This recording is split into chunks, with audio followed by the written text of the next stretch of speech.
You know we have a black guy now working for us? We have a black guy now. Yeah, Doc. Yeah, you're not scared? Would you believe it, Steve? I love Doc. You're not scared of him, though? You're not going to steal him, are you? Are you going to steal our black guy, too? 4 cheeks in this motherfucking episode. YouTube.com/Scissor Bros. Scissors Brothers.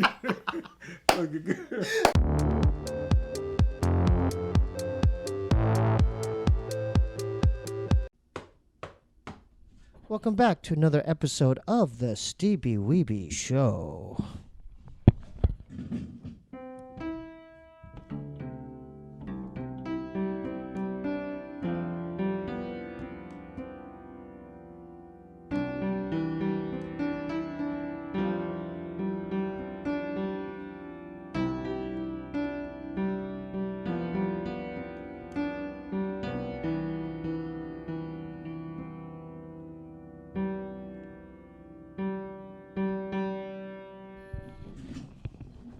We have a very special guest tonight. Please welcome for the first time on the podcast, actress and comedian Lynn Rajskub.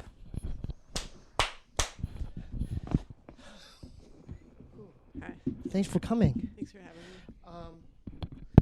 What's up? I watch a lot of content, and I just my buddy, my sister brother Jeremiah speaks highly of you.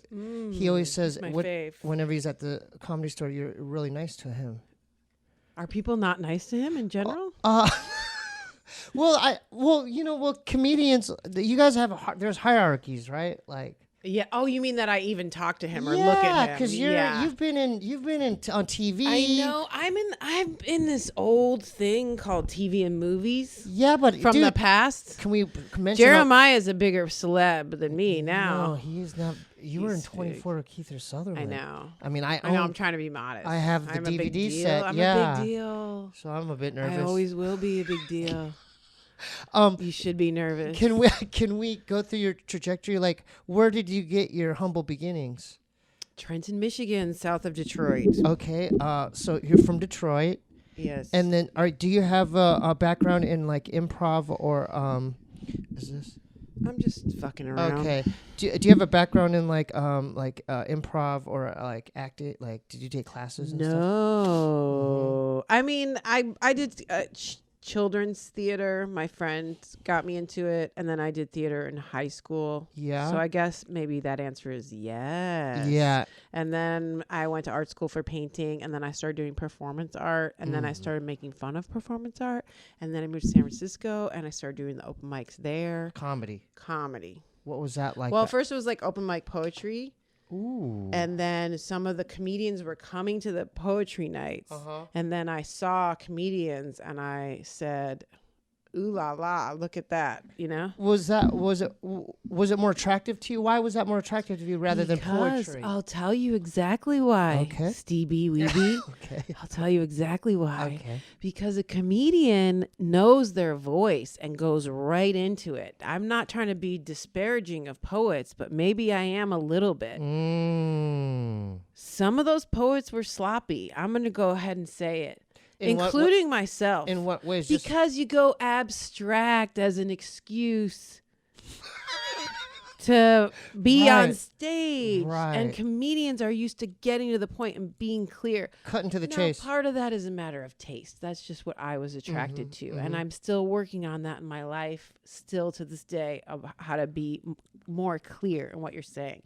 But yeah, I would see these comedians and they would be loose because they weren't at the comedy club, because they were at open mic poetry, but even their looseness was still really tight. And how much understand what I'm saying? Yeah, I do. I'm trying to absorb it. It's making a lot of sense. And did you just have 3 minutes at the beginning, and then you would just kind of like build your set?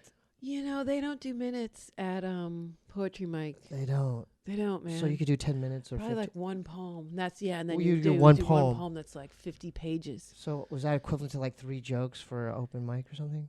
I don't even know what open mics were at that time. You're doing them. This is the 90s? Yeah, I would do a slam poetry. What's slam poetry? where people compete and you get numbers. Oh yeah, I went to one on Melrose. I only did it. Yeah. I did it a couple times in San Francisco. What do you say? I would tank. I would get like zeros. Yeah. Well, My persona was very awkward and self-deprecating to the point of I was afraid to speak. So I love that. you know, Yeah. when they judge you, that you're not good at slam poetry because you're not. Is it a bit pretentious? Do you think that scene? Yes. Like, of oh course. my God, the feathers of the wind flowing and down Well, the you river. know, and- nowadays, every once in a while, something will come through my algorithm, and people who are good at it, I think, are really, really good at it. At poetry. Yeah. Well, what makes a good poet? Clarity of the And writing. the words, maybe. Yeah, the words, and then And they then- memorize it Do and they they have a deliver cadence? it. Yeah, but the ones that are good maybe have less of a cadence. It's still a little bit annoying Yeah. right out of the gate, but then the people that can catch you in anyway, despite them being the pretentiousness, then they're really good because Yeah. you get past the The theatrics of it. yeah, and then you get into their words and their story. Yeah. And then I find, despite myself, I'm going, that's really good, or emotional, or it'll be have a message and an emotion and paint a Right. picture really quickly That's and be tough to really do. smart and have a smart take. It's really hard. Yeah. That's So- what I'm saying. The people that are good at it, I think, are really, really good. But what and I'm outlets, talking about what my outlets ass. do they have for that? Instagram, TikTok. I haven't seen a TikTok poetry thing. They're winning. I can't think of one. Oh, poetic HBO. award. Yeah, HBO used to have a slam poetry thing or something. Like that. They become a Rhodes Scholar. Yeah. They win the Mark Twain Prize. They could do maybe They lectures win or the something. lectures. Yeah.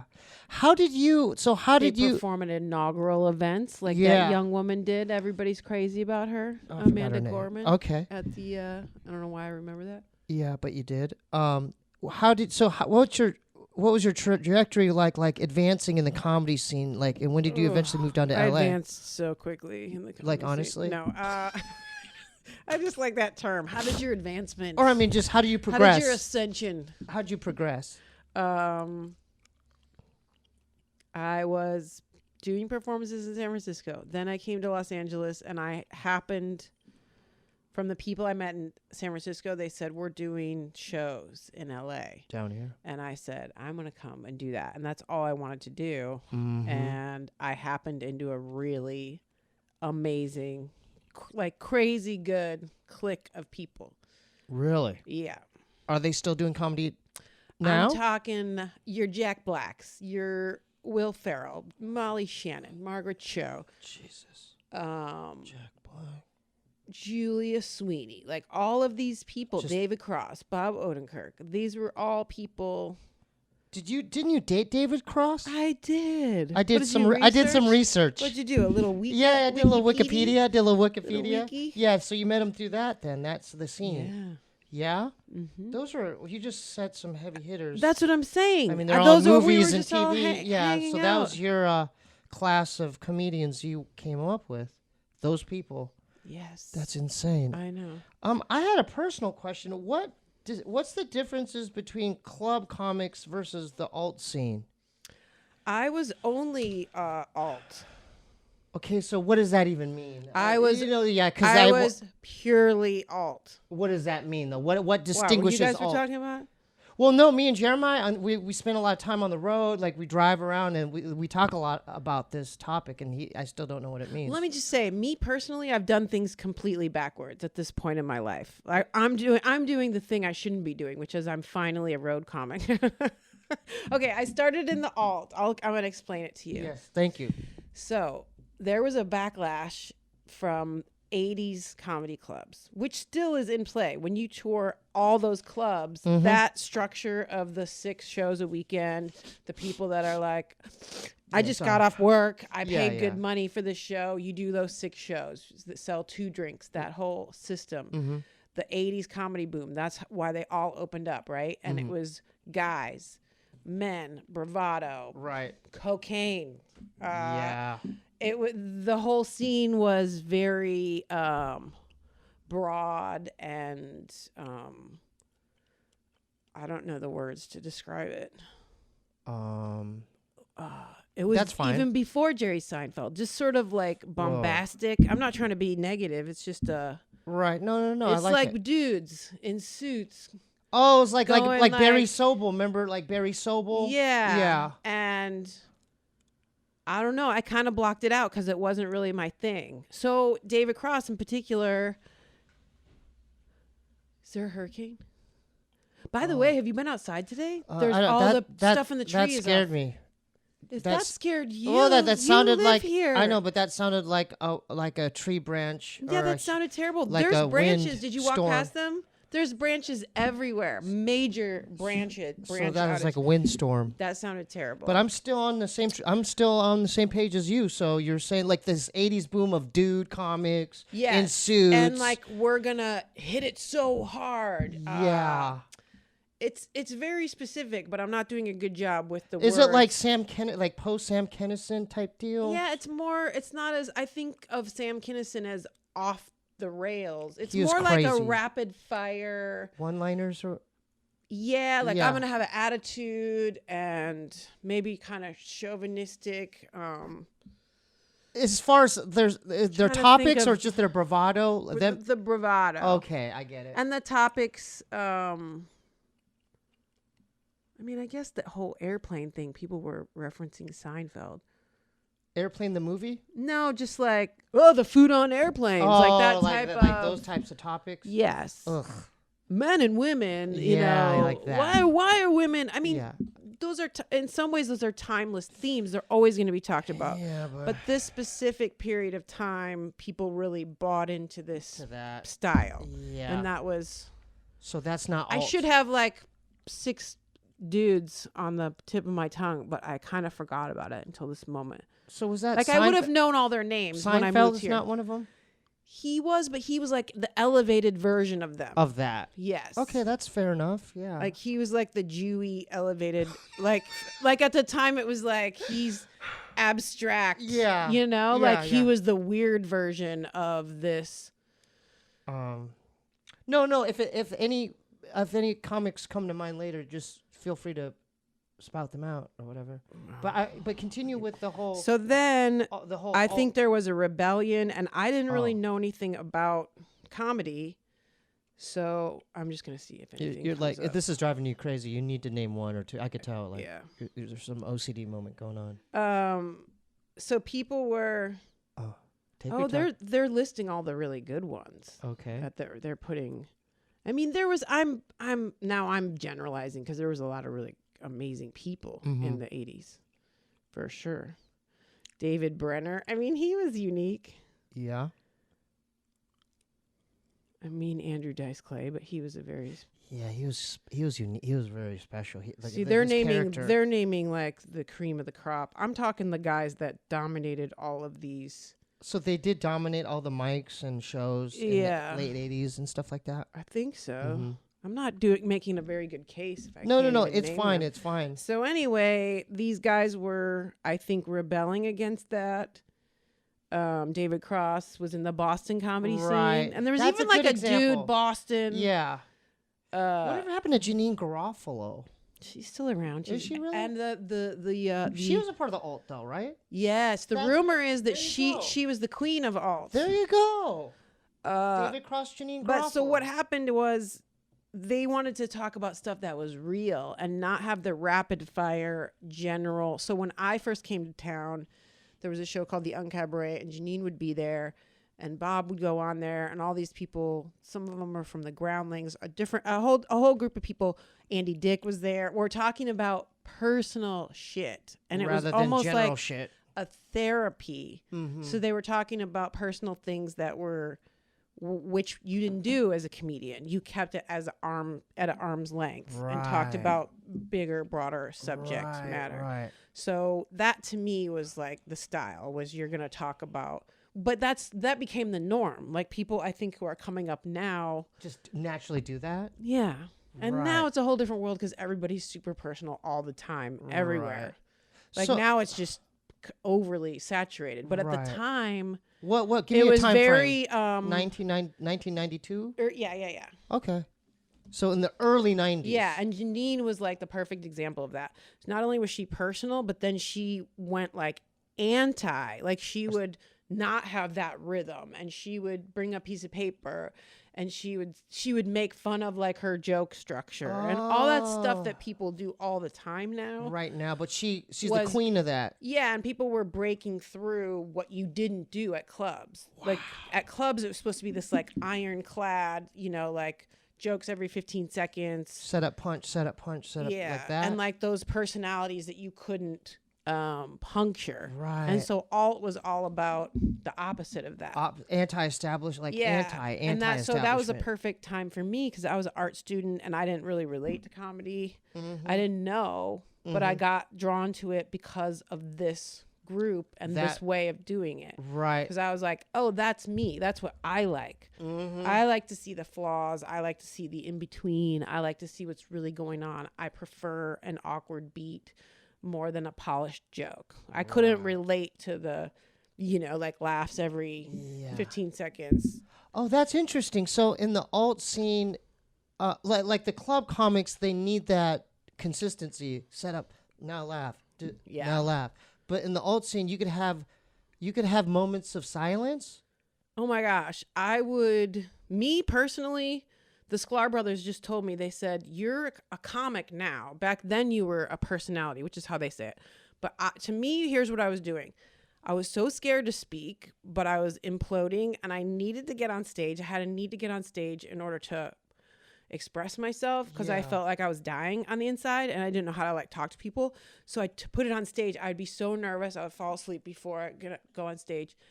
And I would have phrases that were connected to nothing and I would improvise and I didn't even know what I was saying. And so what you were seeing was somebody making themselves completely vulnerable. That's what you did. That I had no beginning, middle, or end. I just had like weird, and I would mumble and I would change my mind and I would stare off into space and I would hit enough real things that could hook people in. But I think mostly they were just like, what's going on with her? Like, is she okay?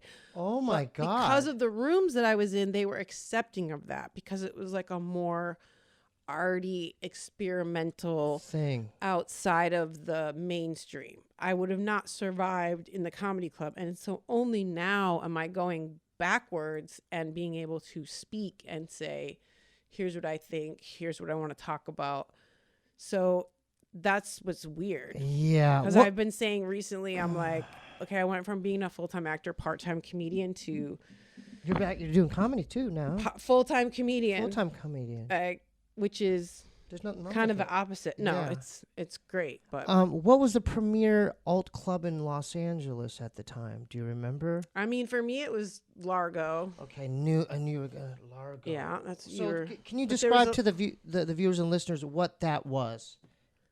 Largo. Well, before Largo, it was. I mean, this is what open mics are now, too. But just to be specific about that time, there was a Mexican restaurant called Pedro's. Somebody did a comedy show at a laundromat. There was like the Big and Tall men's shop or something. There was the Onyx Coffee House. There was all these like rooms constantly in LA. Yeah, and this still happens. You go to these rooms where you're like, you just need a mic and a light. How rooms that you go to where you're like, all you have to do is put a light and a mic, and there it's like getting one or both of those wrong, where the light is like not on the person that's on stage. It's like, it's very simple, the setup.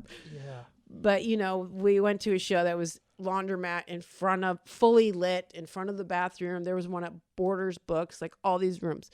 So when Largo happened, the owner was a music guy. So it's not like the original room, but in that way where the room is shaped like this, like cocoon, like this shell, where all the seats are faced towards the stage, where the light is on the person, the sound is pristine. And I remember we were like, oh, there's this club called, like, at least that's what I felt like. And maybe some other people, I'm sure Bob Odenkirk has never felt like that, but I was like, oh, I hope I get to perform here. Because you just walked in and it was like somebody who cared about the stage, who cared about artists.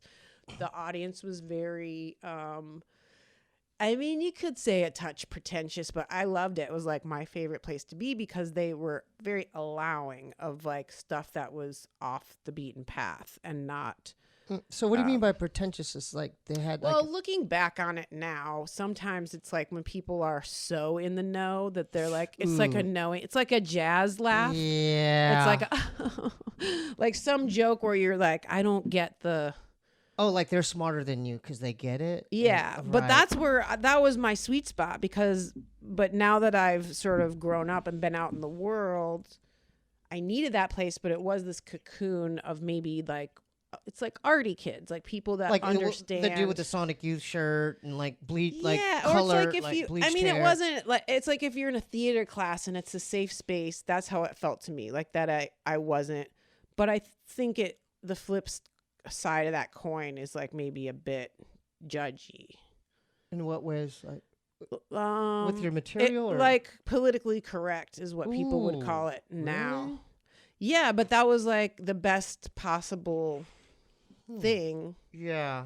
But it's different than the shit that you see at the Comedy Store where Or improv or Laugh Factory. Or yeah. something. In There is fact, a like huge when difference. I've been working out at the Comedy Store for so long now, which I love, and I go back to where I started, it feels like a warm blanket. Like they're so nice and so forgiving. What But alt then scene? if I say stuff that's like a little bit where because you wait, know, I'm confused. Like doing your material from the club back to the alt scene, yeah, and you now it's weird. yeah. Give me a couple examples of that. That's interesting. Like is it like topical stuff or subject matter. I mean, I have one of my favorite jokes that just started as like a riff, and I was like, oh no, that's like a real joke, and I'm keeping it, and I'm gonna say it like as long as I can, which is just, I mean, it's so dumb, but I love it. It's just that how does it start? I haven't been harassed, which is great, but sometimes I think like, what am I doing wrong? Like, why not? Why doesn't someone have an irresistible urge to grab me? Like, hashtag why not me too? Like, okay. That's a funny angle. Yeah. That's it's a big pretty laugh. funny. It's pretty pretty funny. fucking Yeah, funny. it's pretty funny. Yeah. I mean, I've had a woman in Connecticut, They a could rich they could white get woman. offended. They She could was get like, right. that happened to me. It's like, It's a dude, joke. it's like, dude, shit has happened to me too. Yeah. If you're too fragile to leave the house. But that's where I'm at now, mentally and emotionally, that Right. I feel okay about saying that. Mm-hmm. And I fucking rescue the joke at the end. You know, I say, I want to be violated sexually, but also with love and respect. Right. Is that too much to ask? Right. Like, can't you have it all? And I think that's a good topic. That's a rich topic. Yeah. It's silly. Well, then It's it's over a joke. the top. It's funny. It's a joke. It's a funny joke. Now, I'm not saying that the Largo crowd, they're going to laugh at that. I'm just using that as an example for me because I'm not that crazy edgy, but I get a little bit, some of the things I say that would immediately get a laugh might get more of a, oh, Yeah. they're worried. Like, they're not jerks. They're just like, yeah. oh, no. Right. Like, we're listening in a different way. As far as we're the not- alt we're not- listeners are listening in a different way. That's what you meant. Yeah, they're a bit more, they're more sensitive. Right. But they're more allowing. Are they more than- mindful too, as far as what's Yeah. allowed? Or Yeah. now I What saw a you video. want. That's what you want. Right. I'm pro that. You're pro that. I saw a video of you and I'd Joe rather Rogan. that than like, yeah, she wants to be violated. Right, It's right, like, right. No, that's I seen a video of you and Joe Rogan, and about it was about Carlos Mencia, and I was just curious about like the whole joke stealing thing. Is that like a common thing in like the community? And because my brother has history with Carlos, like because Carlos helped my brother out a great deal back in the day. Like he gave my brother like a chance, him and Paulie. yeah. But now that it's just weird because it's like, why is Carlos canceled? But then other comedians like they'll accept back into the community like Louis C.K. even or like Dane Cook or someone like that, or what's her name, Amy Schumer or something like that, because they have proof that they steal shit. Yeah. But why is Carlos like?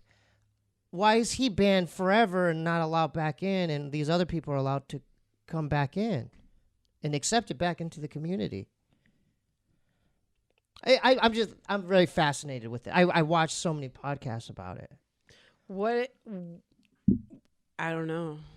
You don't have any opinion, or You must have insight. You were on Joe Rogan's thing talking about What it. did we say? What were we talking about? You asked. I was probably No, trying to act like I had an opinion. No, you on it. asked Joe, hey, like, what's the aftermath with the Carlos thing? Like, you know, because like he lost his agent, like Joe lost his agent, he lost representation, and you know what I'm saying? Like they sided with Carlos.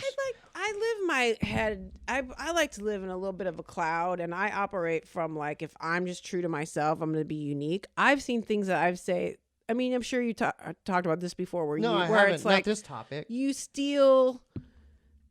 Sometimes you have a similar premise. Parallel thinking. Parallel right? thinking. Yeah. Thank you.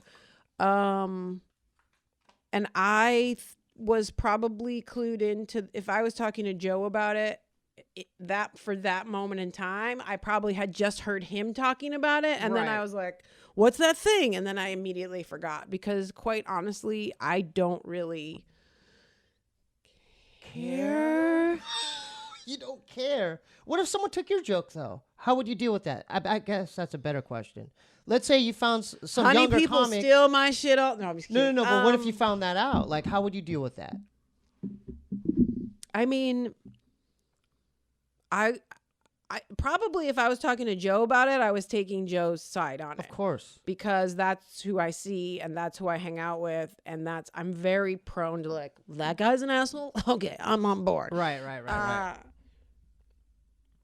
But quite honestly, in this moment, that story is not filed in my brain under important thing to remember. But the topic is though, as far as it is thievery. I mean, that must be an important topic. Let's figure it out. Well, the problem with today is because you could put anything on like TikTok or Instagram, so you could literally out the person if you catch them doing it at a club and put it on Instagram, and then other people could chime in. Opposed to before, where if you heard that, like I've heard stories where like they're gonna go further in their career based on your joke. Like it's easier to do that. Oh, you can out them out easier. Like back when Dennis Leary was taking like Bill Hicks shit. Like that wasn't available. He couldn't like film them and put a vlog out. They had to like talk behind the club. Like, what the fuck? That's my shit. You know what I'm saying? It's different now because of technology and the accessibility. You could totally like fuck someone up just with your phone. You know what I mean? You could fuck them up, and you could fuck them up in a way that's not real too. You could like edit it or get a certain angle. Yeah, that is true. Yeah. So it's kind of a weird time. Yeah. It is, huh? And I would imagine that Joe Rogan at this point, I mean, obviously. Oh, he won that war. I mean, he won. But I'm just saying in terms of even if he wasn't as fucking huge, if he was a normal amount of huge, Joe has done so much stand up, and he's such a cult of personality, which I think is more how things are today, where you almost like, I mean, you're doing with this podcast, people create their own worlds. Yeah. So it's like, it's not just only my act. Like it's not everything's riding on my act. Yeah. You're buying into my persona. Your personality or your story. Yes, and that's become taking the place, and I think that's you can't steal that. Someone's persona. Yeah. Ooh, and so maybe when it was back then, it was more, there was more grabbing of things because they were sort of mentally in the same space. Yeah. And now I don't even know how much, I'm wondering how much that applies because it's almost harder to do one-liners now.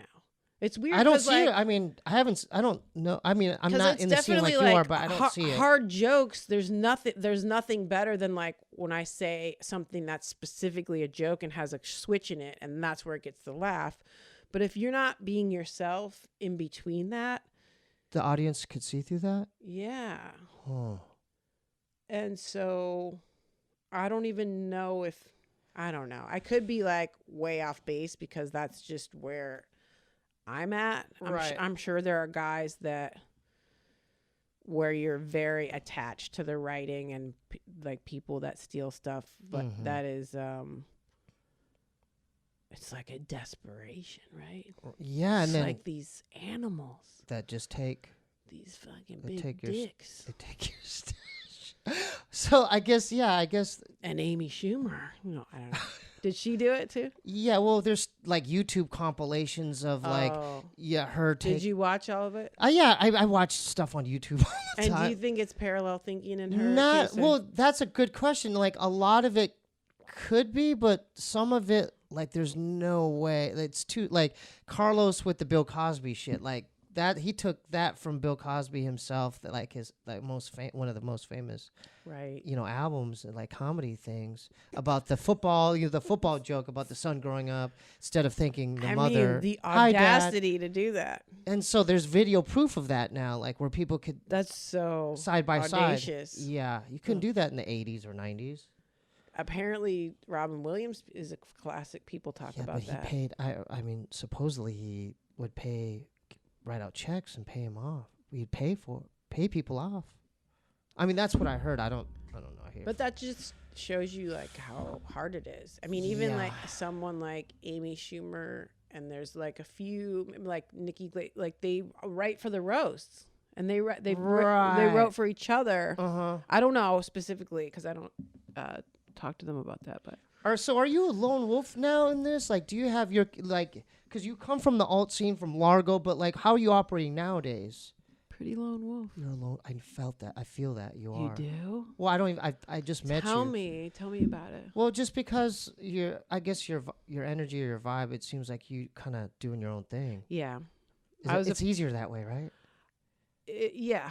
I mean, I was a part of that scene for a long time. It was a really great period of my life. Yeah. It's just different now Mhm. in all ways. In what ways? Like just the internet, or does that Just have to lone wolf in terms of I just go do sets and I see who I see. I'm not like hanging out with a group of people all the time. Yeah. You know, like I'm a mom. What about tour? Like when you do your road gigs, do you have an opener you bring with you? I or just use the club. you use the club people. Yeah. Like they have their website, and then there's like their headshots. Yeah, and dude. I'll just pick that one. Then how do you go about? It's interesting. How do you go about picking which Oh, one? I don't do it. I let them pick it. But I'm not you- at that level yet. No, you are though. You would think. You No, in order to like take somebody with you, that person has to get paid. I don't have the ability to pay that person to like go. how much would an opener, like what would that entail? Like them doing a 10-minute set or an emceeing, or like when you Yeah, take but do someone. they pay their own way and then they just get paid $100 or something? Yeah, I Or mean that's what I just did with $50? Jeremiah. Yeah, I mean, well, he chipped me off some money. I mean, at I've the- had from the people merch. approach me of like, "Hey, can I feature for you or whatever?" Yeah. Like I just had Jenny Johnson with me at the La Jolla, and that was great. That was great. That was a Yeah. good combo. She does that with a lot of different people. Then how'd you hook that up? Like, There are people that are seeking that out, but yeah, you're not looking for it. I'm not looking. You'd for rather it. not deal with it. Oh, just have someone open down there. I'm not looking for it. You aren't. I think in the past, honestly, when I went on the road, my shit would always change at the last minute. What do you mean? Your material or your? The road gig, I'd have to cancel because I got an acting job. Ooh. And I would get stressed. How am I going to be like, yeah, so-and-so fly to New York? Yeah. I don't understand that because then I'm responsible for that. They just fly themselves there to be on my show. Yeah, because they wanted the experience. They're going to take the expense of that. Uh, They better buy a refundable ticket. Well, because they'll be paying out of pocket, huh? Like room and board. Yes. All right. Well, maybe That that's easy. feels weird to me. Like It if is, I want yeah. to take somebody, I want to pay for their shit. Right. But I don't even know if that exists. Do people do that? Yeah, I mean, you know what's happening now is like, because I do a podcast with Jeremiah, and we're starting to do live. Scissor Bros, I know. Yeah, but we're doing live. We're doing live You act podcasts. like I don't know. But we're doing live shows doing Yeah. that, Yeah, and that's a new thing. I know. We're trying to figure out. We don't even know what we're doing. We're like, oh, do we talk just on stage? for By an hour? you don't know what you're doing, you mean Jeremiah takes 95% of the money? No. That's not so much.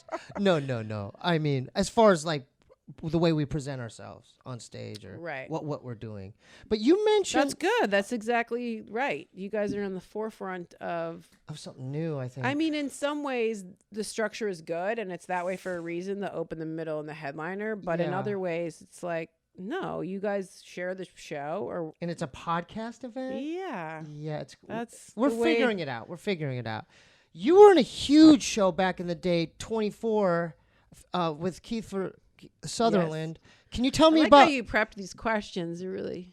Well, no, got I it laid wrote out. some stuff It's down. Good. It's good. That was huge. I mean, what year was that? Because I remember seeing the first 2 seasons of that. Like I'd watch it every. 2005. And then, how many auditions did you have to go through to get that? Because you were a principal role in that. Guess what? Go ahead. The producer called me in for the show and said, I'm going to write a part for you. The producer. Yeah. What the hell? That's crazy. I swear to God. I just talked to him the other day because I lost touch. Wow. I told him, That's a and big I deal. maintain the fact that he said that, I didn't believe it. Oh, it was too good to be true. Yes. But I swear to God, the fact that he said that kept me going. I was like, okay. It was so validating. Well, give him context. I mean, 24 was huge. Okay, this show. It was huge. Listen, I'm going to tell you the whole story. Are you ready? Yeah, this is your I platform. was only on guest starring on sitcoms. I was doing all comedy. I was was already working a little bit. I was on Mr. I was on all these Mr. Show. sitcoms, David like Cross. guest roles. I every once in a while I'd go on. I had a really bad CSI audition. Okay, I drove somewhere. It was really hot. I go in the room. I'm like, "Hey guys, what's up?" Bing bang. Like I don't know. Oh no. What I really don't know what I'm doing. Yeah. I either go in with like some attitude or I'm like, hey, being dumb. Over the top. Yeah. Okay. Because I don't know what I'm doing. But it was working. All bets are off when you're in a drama. I'm like rape victim number. Oh my goodness. Now, I still don't think I did a bad job acting, but I think my manner and their vibe, I did not understand. They're like sitting at a table because they've been sitting there watching. Who's they? The producers? The casting. Oh, like the producers and writers? Yeah, you go in and the camera. There's probably only the producers aren't even in there. I'm just going for an audition, so it's casting and casting associate. So you have to slate at the beginning. Yes. Describe that process. So what do they Walk ask you in. right when you walk in? Let's do that. Hey, how's it going? You be them. You're somber. Hi. Hey, how's it going? Yeah, traffic was crazy. I was gonna make it here. That's Okay, what do we got here? That's Yeah, what I'm here to read for rape victim. It was weird. You did that? That was your vibe? Yeah. That's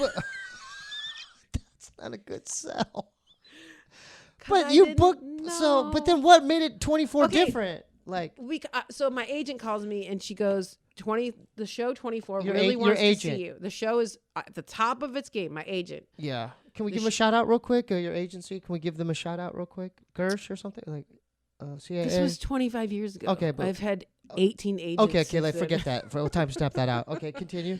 Jamie Misher. Okay, shout out Fired to her. We Jamie. got into a big fight. Okay, shout she out was to great Jamie. though. Okay, she was shout really out to great Jamie. for a while. Okay. I think she's a mom now. Still love you, even though we fought, even though you yelled at me, and I thought it was a little bit toxic. But you'll never understand. Still love you anyway. We had a good run.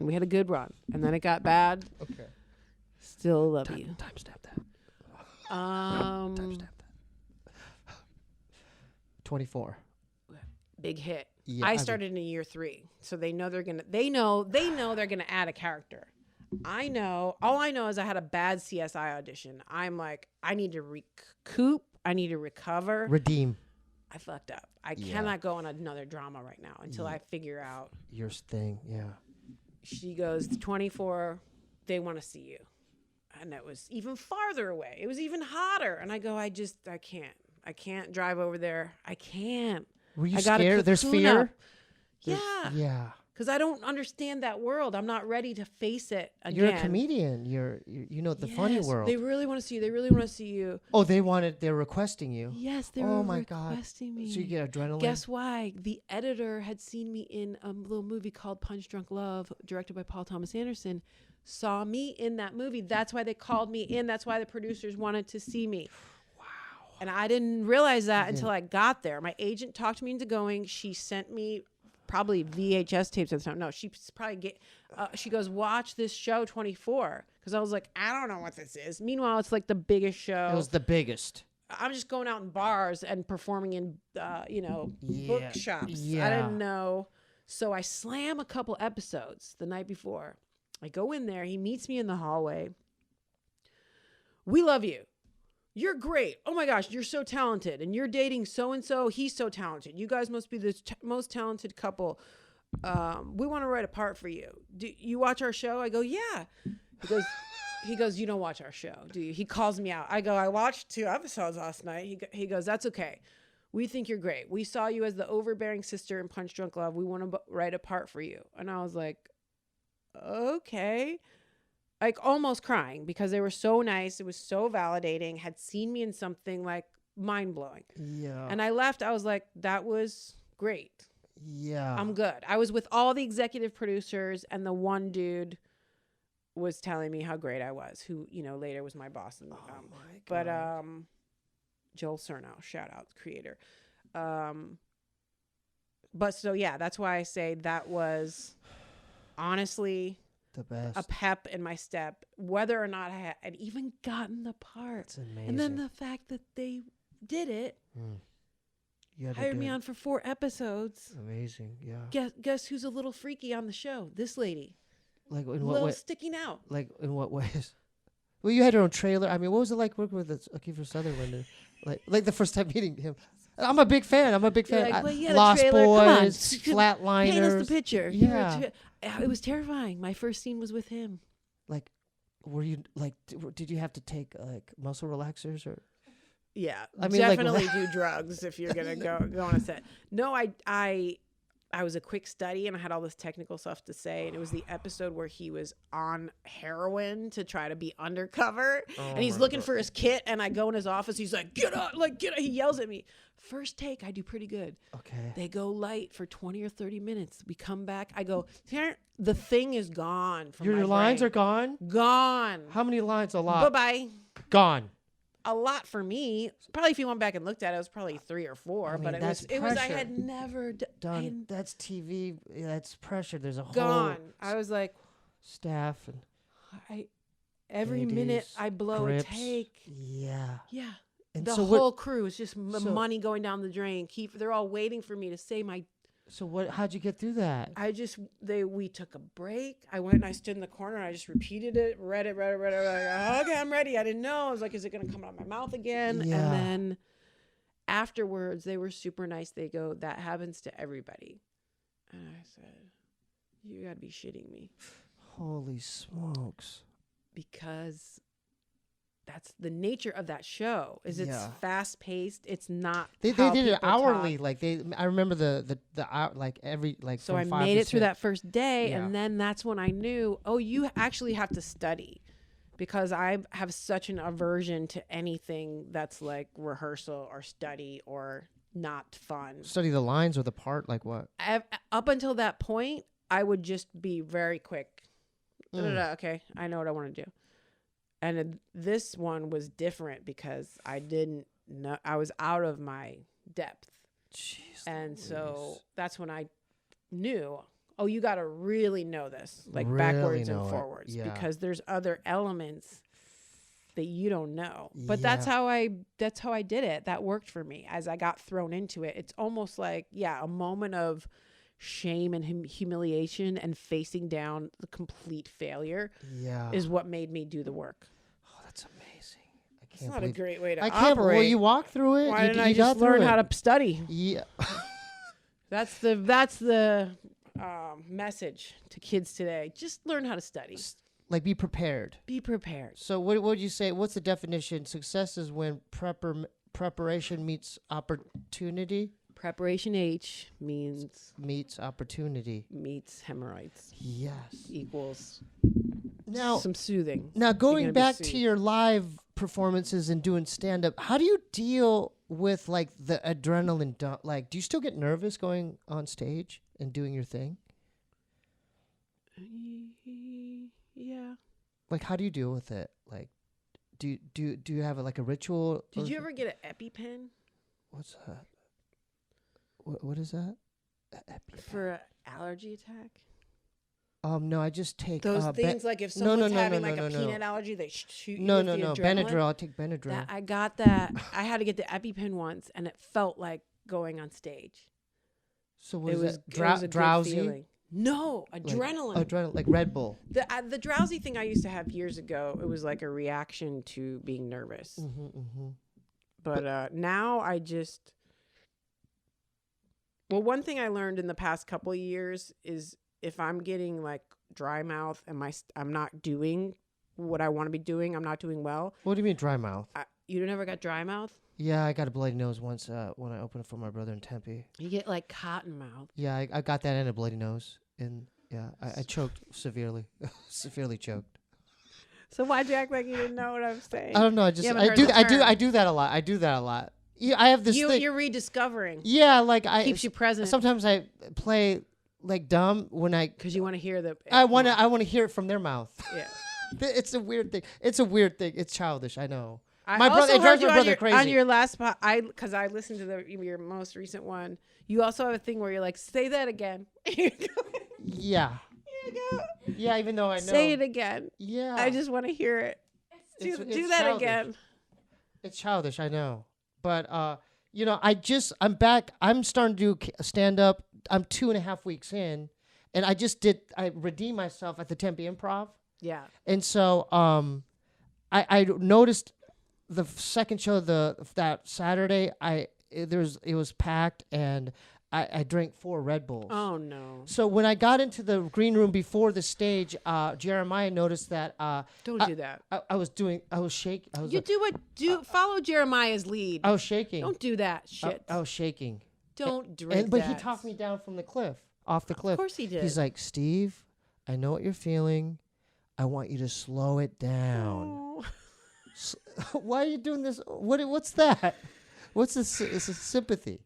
That's no. Sweet It was he nice. You down. He told me to slow it down. You need that. I know, and I'm telling you, That's why I said aw. It helped me out so much. Yes. Because that's why I said aw. That was a nice moment. Because I could be feeling that, but I don't want them to see me shaking. Like, hey, anyway, but you know what? You just made it harder for yourself. These Red Bulls. Who told you to do that? I did that. Don't do that. Well, in my defense, okay, so they had a Red Bull mini fridge on the side of the stage. Don't go into the fridge. No, but they had one in the normal green room. Get water. In your defense, you get water. I'm on it. I'm on you now. But you know what he did? I'm on you. What did he do? He just ate vegetables and fruit. And like he would dip carrots you into the do what Jeremiah does. Okay? Do that. Oh, I have something. But what do you do? Listen, I was going to tell you, this might help you. I don't know. I don't know what your style is. And also, they I'm love trying to you figure already. it out. I'm new. This is when I got dry mouth, or because my default is I feel like a freak, like they're all looking at me like a freak. And then you make it real because you create your own reality. And that's how I always felt in life, is like, oh, I'm freaky. Like, so I would get real monotone and dry mouth. And then I would start making things shorter, and I would go interior, and I would get quieter. And then I realized, on stage? Yes, that was my defense mechanism. Oh my God. But I would still go through it. And so the key when you feel like you're doing bad is to, and Jeremiah is very good at this. I mean, I don't know if he feels that way ever, but it's not you just get bigger with it, but you dig in more. Instead of going interior, you do the opposite. Like, what do you mean?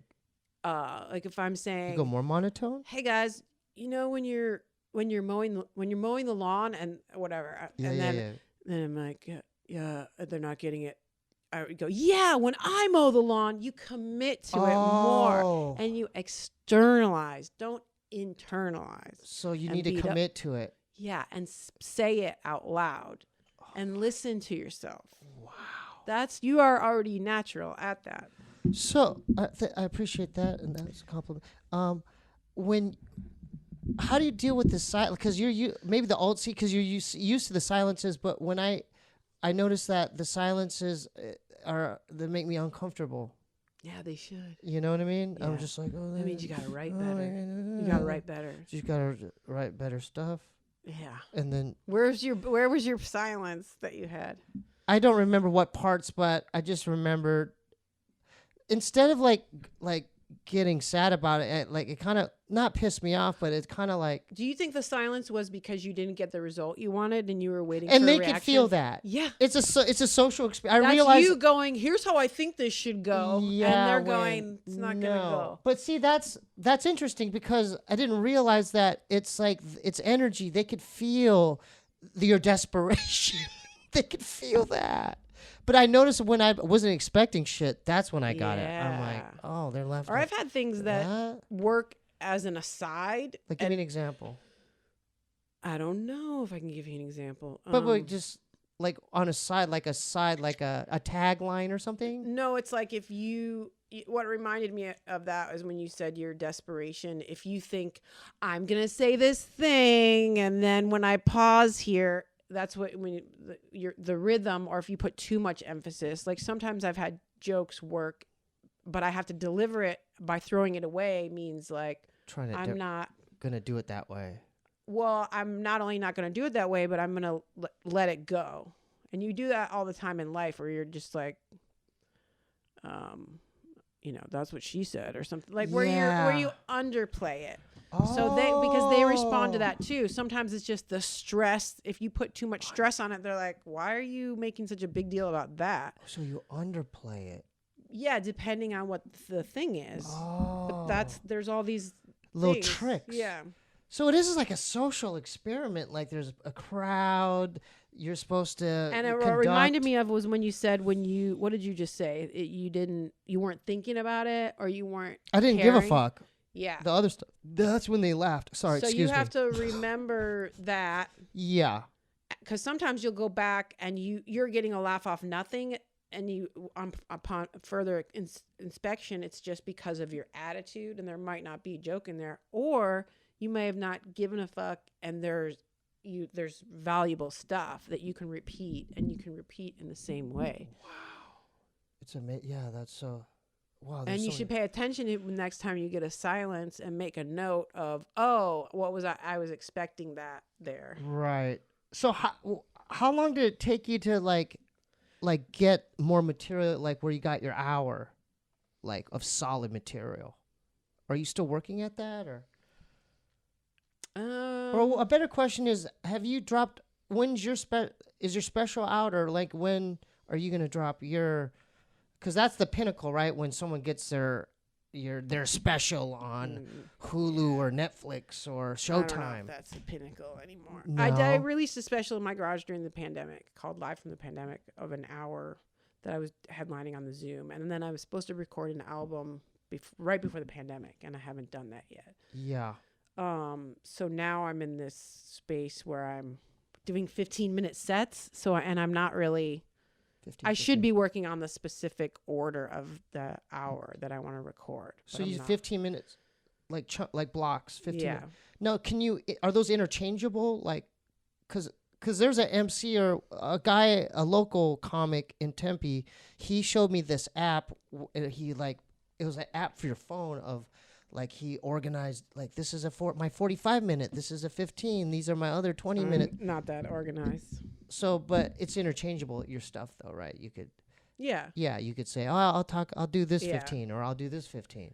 And then when I did my hour recently, it starts to take its own form. Once you start running that hour, I would notice the different chunks. Like I have a chunk that goes at the beginning. And so it's like a puzzle. You just kind of put it. Oh, that's interesting. So are you planning in the future to drop is it a special, or like how does one go about doing that? My brother hasn't dropped his yet. And I know, what's up with that? 26 years in the game, and I'm trying to get him to. Well, I'm sure he's had offers. No.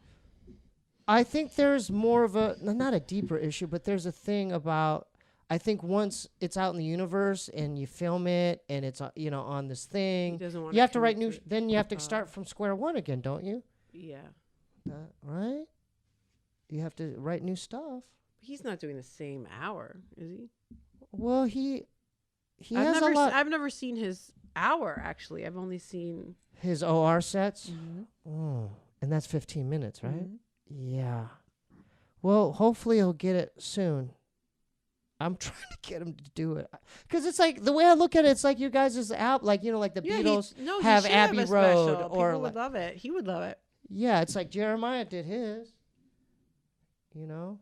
Shout out to my man Jeremiah. I mean, he has a record, Hell yeah. So like the time had already flown by. We made an hour. We don't go past an hour. I think we have 5-6 minutes left. Okay. Something like that. This is the time where Well, you really got me talking a lot. yeah, I'm glad. Cuz usually she talked quite a bit, huh? On this cuz usually I'm usually like cutting people off or I'm like Really? But I let talked over you. I allowed that. I allowed that. Did you? Yeah. Well, no. Well, you do have you did command some of the stuff I you're saying. know. But I allowed that. I like that. Oh. I like that. Do you need to talk over me for this last 6 No, minutes? not Go. at all. Not at all. Go. I wanted you to promote anything you have going on, like future show dates, your Instagram. Are your fans going to be mad because I talked over you? No, they're gonna be happy. They're gonna notice like, oh, Steve actually let his guests talk. That's what they're gonna say. It's gonna work to your advantage. They're gonna be like, oh, this is cool. Steve let her talk and do her thing. I definitely felt like I was kind of interrupting you more, but you were asking me good questions. Well, And you were acting like you were interested. No, you know? I wasn't. What do you mean acting like I was? I had So the that stuff got me written talking. down. That got me talking. Okay. So yeah, first follow off, me at Lynn Rajskub, MaryLynnRajskub. It's not my fault. That's just my name. Can you do that one more time? That's just my name. No, can you spell it? MaryLynnRajskub. If you just put in Mary Lynn, it'll come up. Oh yeah. Okay. On Instagram, I'm starting a podcast. And you're gonna name it. It's not even start. I'm doing this. I didn't even start the podcast yet. Yeah, I'm gonna put Rice Cub in phonetics. It's just gonna be my name. And that's gonna be Tiger Belly's the show. competitor. Right, dude, From that's here? a good name. It is. I Oh, put and a I already little- have a T-shirt ideas. a little cub a and cub rice. holding a piece of rice. Rice cub. Or a cup of rice. Oh, like rice cup. Yeah. I like rice cub. Rice cup. Gotta have the animal. Piece of it. Yeah. No, I'm saying a cub and a cup of rice. Too confusing. Right. A cub and a piece of rice. Or it could be like a Winnie the Pooh thing where the cub is on its back, like like a cute little thing, like like a puppy dog. Like the cub's on its back holding a bowl of rice. Uh-huh. Yeah, I mean, there's so many mean- great potential. Great. If the potential. cub's on its back, are you looking at the underbelly of the cub? No, I'm thinking of just like a animated, up. like Yeah, a cartoon thing of like Winnie Arm, the Pooh. It's holding, yeah. Yeah, like That's cute. like a cub playing with a ball or something. Yes, Like that's how your right. dog plays with a toy. That's I didn't right. ask about your. I'm sorry. I know you have dogs too. I didn't ask. I have one dog and one cat. Okay. The cat was my ex's, but I got the cat. Can we give your dog and a cat a shout out real quick? Shout out to Leo, the golden retriever mix. Shout out to Dikembe, the Savannah cat that has started peeing. I hate you. I used to love you and now I hate you. Okay. Shout out to the couch and 2 chairs I had to throw away because of the cat. You gotta get the litter box, right? Like the litter box. Don't even talk to me. So I got him an extra litter box. Oh no! With a hood. And it still He's did it. not going in there. Because cats are witty. They have their own thing going. I moved the couch. He didn't like that I moved the couch. Really? He started peeing on the same spot in the couch. It was personal. He did it to you. Do you know? So it now pissed I'm you getting off. cat shelves. I gotta find him places to hide. Something about that room he wasn't liking. I wanted to get the. Do you know do you like cats? I No. like both animals. I'm more There's of a dog. cat whisperer. Yeah, I like dogs. Yeah. But there's this cat whisperer guy. His name's Jackson Galaxy. Mm-hmm. He's a What's total his name? character. If you want to watch his videos, he Jackson used to have his show. Galaxy Cat Whisperer. And he gets deep into cat How stuff. does he know so much about cats? Oh my That's gosh! more- Please that's more Google him. Do concerning yourself for me. a favor. Yeah. Because So he's shout out now to Jackson super, Galaxy. No, he doesn't need it. Okay. Well, He's huge he's now. huge. And Is I was he like, a YouTube guy. I noticed you could click on his consultation because I was like, no way will Jackson Galaxy do consultations, right? Yeah. $1,200. for a consultation. That's how popular he is now. But he's really, really good. He has like. All right, let's timestamp that. Yeah, we're not gonna add Jackson into this episode. I mean, he doesn't need that. I have a feeling because when I watched him, I was like, "Who is this guy?" And you learn stuff about cats that you're just like, people have it all wrong. And he has it right. He has it right. How does he? He's how does he have deep into cat. so much Because knowledge people about it? go like, "Oh, my cat's mad at me" or whatever. It has nothing to do with that. It's territory. He just knows about cats' behaviors. Whatever. That's crazy. Yeah, You make me talk a lot. I it know, turns out. but isn't that a good thing? It is a good Yeah. thing. You're Did so we? good at what What about your do. website? Some merch and. I don't know how to update my own website. So look out for that. I made. I'm gonna make you look good here. You're saying the wrong things right now towards the end. Let's stay on the straight and narrow there. Let's not. You're like shooting yourself in the arm right now. Yeah, don't let All me right, do so that. you do know what you're doing with your website. You need to help. You get all the merch at. Lynn Rajskub. Spell it again. I don't know my website. Okay. All right. We need to. Okay. Spell it out one more time. RAJSKUB. MaryLynn.com. That's the website. Say it one more time. MaryLynn.com. Okay. 2 N's. It was an honor having you. It's an honor to be a couple here. of my quick shout outs. Okay, so me and Jeremiah are gonna be in Pennsylvania. God, I didn't even. Can you throw my phone here?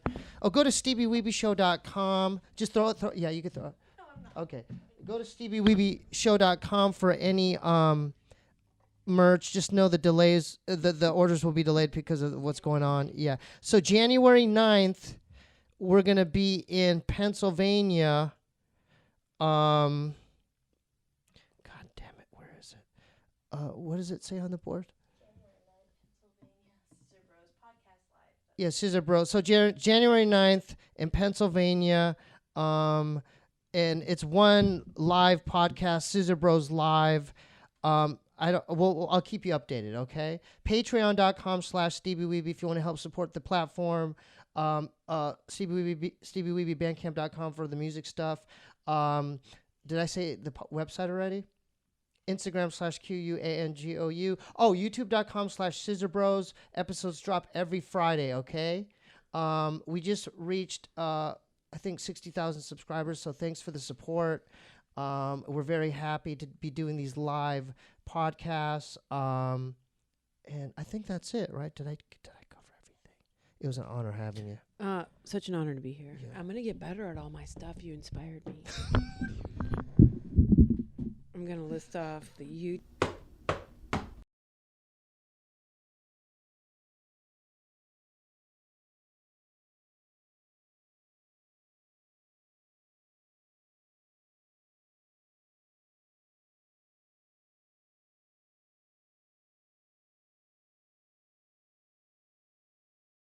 My buddy Skip is a trip, feeling blue like a crib. Framed for robbing a bank, letting loose from the hip. He really couldn't predict this script was so full of angst. Him and Henry were woodpeckers, did a song that dance at big. Oh, rodeo man in the West, you can. You're the best on the land to bless the sands. To the bull with your hand, oh Skip, you can. Get that fucking bull and pull on that rope. Feeling still crazy, maintaining against the grain. Making me wanna get in a plane. The pain inside my brain never ends sustained. I'm down for the count on the ground freight train. Living today, don't give it away. They're preaching the praise, the raise.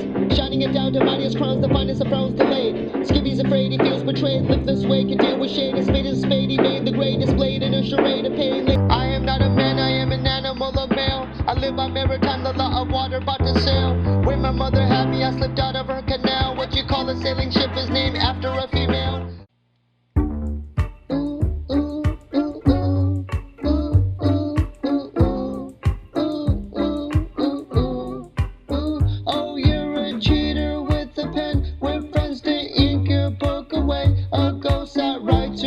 Today. I'm going down in the valley to escape this grace from the city that's aflame, making room for a lane, cause I'm sick of this rain. The town inflicts what remains is a piece of my own sanity that drips in my brain. I'm a son of a gun that's on the run, here to get me some, chewing on some gum. Let the kingdom come, I'm a rebel with crumbs, and I settle in slums, but my metal will stun. How do you go? Would you bow with the bowler in a crowd of a show, holding proud at your door? Venture off like Cousteau, is there an up or below? Would you get plowed in snow with your nose and some blow? And my dad stirred all the news that's led. What's sad is I can't